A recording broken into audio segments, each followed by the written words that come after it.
ma vie en sacrifice. Et en offrant ma vie en sacrifice, je vais me consacrer. Il dit, moi et mes frères, nous allons nous consacrer à la prière et à la parole de Dieu. Moi, Pierre, j'ai souffert, mais Jésus m'a sauvé. J'ai failli rater ma vie. Jésus a eu pitié de moi. Moi, Pierre, j'étais le gars sur lequel personne n'a parié. J'étais le sulfureux Pierre. J'étais le zélé Pierre. Ma vie a été un naufrage. L'esprit de pauvreté, l'esprit de limitation. En plus, j'étais arrogant. C'est moi qui ai dit à Jésus, n'en plaise à Dieu, tu ne mourras pas. C'est moi, Pierre, qui ai trahi Jésus sans le vouloir. Je ne savais pas que j'allais trahir le prince de la vie. Le Dieu de mon cœur, celui qui m'a aimé, je l'ai rejeté. Moi, Pierre, j'ai fait des bêtises. Je ne suis pas fier de moi. Moi, Pierre, on peut dire qu'on m'a classé. On peut dire que ma vie a été un naufrage. Moi, Pierre. Mais j'ai compris avec le temps que Dieu est réel. Qu'il a eu pitié de moi. Qu'il m'a sauvé. Je refuse de vivre une vie banale. Une vie ordinaire. Une vie normale. Je refuse d'être un homme normal. Je veux être un homme de Dieu. Un homme entre les mains du Dieu vivant. Il n'y a pas que les Moïse. Il n'y a pas que les Samuel. Dans l'histoire de l'humanité, il y aura mon nom.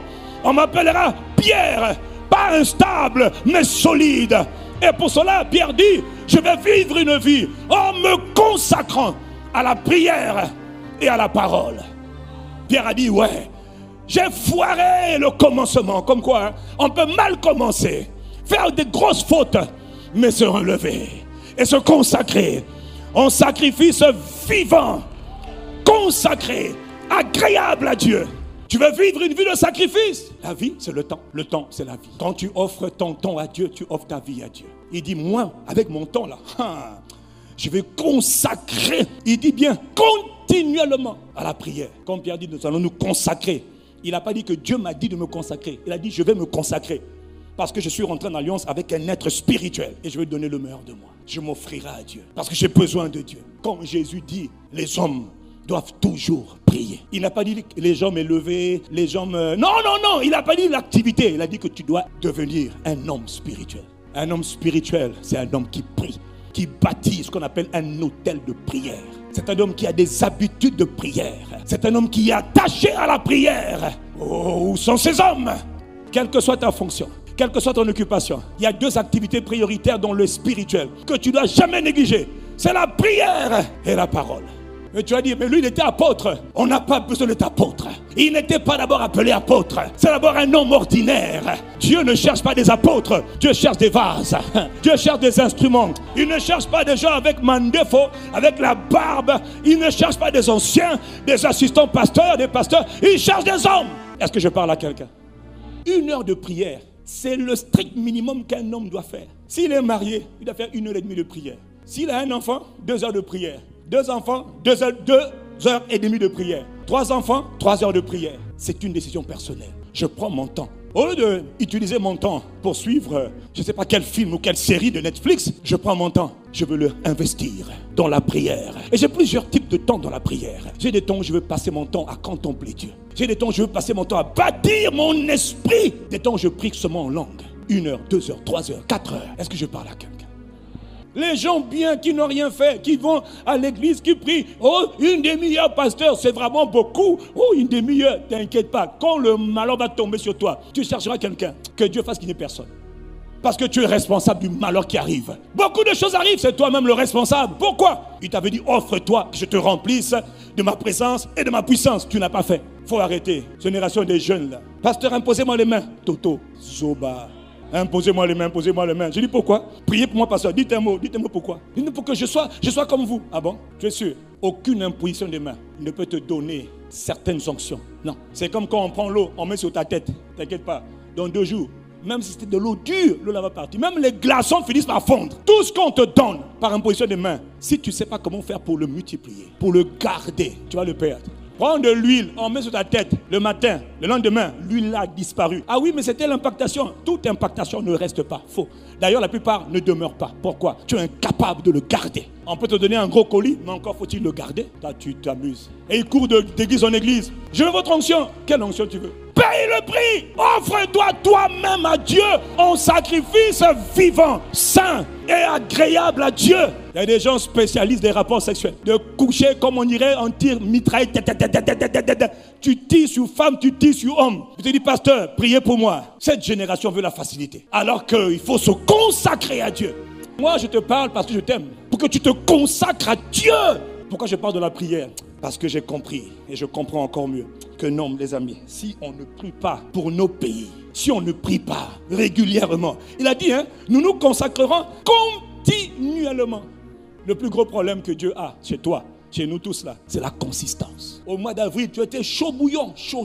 Et puis au mois de mai, on dirait qu'on t'a jeté un sort, on t'a englouti, on t'a fatigué. Il n'y a plus de prière, plus de parole, plus rien. Au temps de Daniel, voilà un jeune homme qui a connu Dieu tôt, qui s'est consacré à Dieu tôt et qui a glorifié Dieu dans sa génération. Il était homme spirituel, il était prophète, intercesseur, il était homme d'État. Il siégeait à la cour du roi. Daniel était un homme qui aimait la présence de Dieu. Daniel était un homme spirituel. La Bible dit que 3 fois par jour, il avait des habitudes. C'était un addicté à la prière, plutôt un abonné à la prière. Il était consacré à la prière. Daniel, pour le détruire, c'est ce qu'ils ont fait. Ils ont pris un décret. Ils voulaient piéger Daniel. Ils ont fouillé, ils disent ce gars-là on doit le tuer, on n'arrive pas à le tuer. Il dit bon, comme il est intouchable, il n'a pas de faute, on n'en voit rien en lui. Il dit on va l'empêcher de prier pour le tuer. On va l'empêcher de prier. Ils ont poussé le roi à prendre un décret. Décret royal. Tout le monde devait obéir au décret royal. Au roi, prends un décret stipulant que pendant 30 jours, tu as un décret bête comme ça. Mais c'était maléfique, c'était pour toucher Daniel. Comme quoi des fois, tout un pays peut prendre des lois juste pour une personne. Ok, celui qui a l'intelligence qui dit Amen. Oh, ils sont mauvais, ils ne sont pas mauvais. C'est une attaque, une conspiration diabolique. Il dit pendant 30 jours, que personne n'invoque un autre Dieu que toi. Oh roi, 30 jours, c'est suffisant pour empêcher tout homme.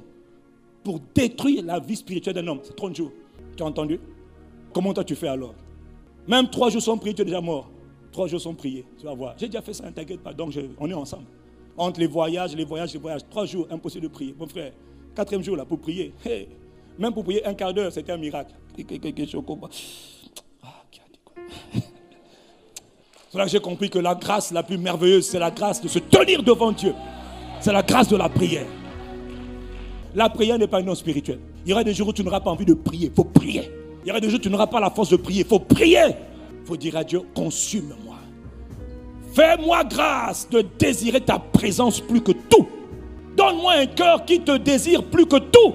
Et le décret a été voté, a été publié. Daniel a vu le décret.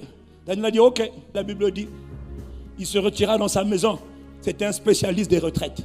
C'était un homme qui aimait le lieu secret. C'était un homme qui aimait l'intimité. Il n'a pas changé ses habitudes. C'est pourquoi Daniel n'a pas changé ses habitudes. Parce qu'il était attaché, consacré à Dieu. Et la vie de prière, c'était son quotidien. Il avait un hôtel de prière. Ça veut dire quelqu'un qui a des habitudes de prière, qui a des règles de prière, qui a des principes de prière, qui a des heures de prière. 3 fois par jour. Au lieu de dire je vais ramener ça à 1 fois et éviter des problèmes. 3 fois par jour, comme s'ils s'en foutaient et ils s'en foutaient. La prière n'était pas à l'extérieur. La prière était au-dedans de lui. C'est-à-dire, il n'a même pas fait exprès. Non, il n'a pas fait exprès. Logiquement, tout le monde doit obéir à la loi. Il n'a pas fait exprès. Il est consacré à la prière. Il a reçu la grâce de la consécration. Ça ne s'est pas fait en une journée. Ce genre de grâce-là se développe petit à petit. C'est tombé sur moi comme une potion divine. Non, ce n'est pas vrai.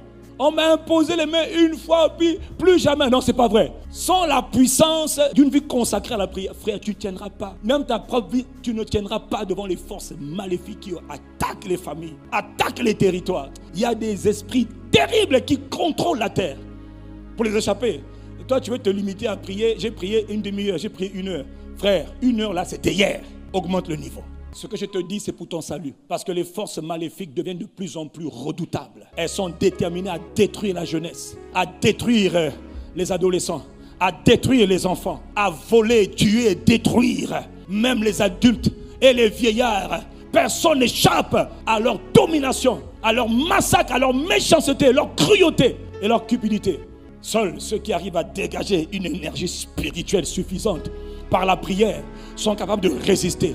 C'est pas la peine de critiquer. Ah oui, mais ça ne marche pas. C'est ta faute. Prie pour que ça marche. Tout le monde est en train de critiquer. Ah, ça ne marche pas. Ça ne marche pas. C'est un système. Si on te prend, on te met à la place de certains dirigeants, tu ne pourras pas. Le troisième jour, déjà, tu seras malade. Vous êtes en train de faire beaucoup de discours pour rien. Ce n'est pas l'heure des discours, c'est l'heure de la prière. Pour une nation, pour une ville, pour un pays, pour des familles. C'est l'heure de la prière. Mais les gens sont en train de faire les commentaires. Ah, des talk shows, des discussions. C'est l'heure de la prière.